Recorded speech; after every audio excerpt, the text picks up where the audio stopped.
పేరు ప్రసన్న. నేను 6వ తరగతి చదువుతున్నాను. ఈరోజు మనం భాషా భాగాల గురించి తెలుసుకుందాం. నామవాచకం. పేర్లను తెలిపే పదాలను నామవాచకం అంటారు.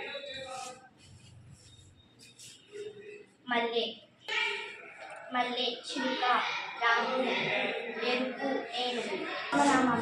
నామవాచకానికి బదులుగా వాడే పదాలను సర్వనామం అంటారు.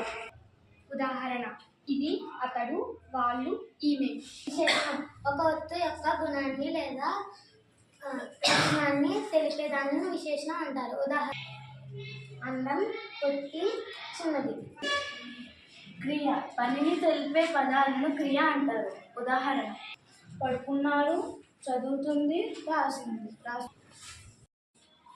అవ్యయం. లింగవచన విభక్తులచే మార్పు చెందని దాన్ని అవ్యయం అంటారు. ఉదాహరణ: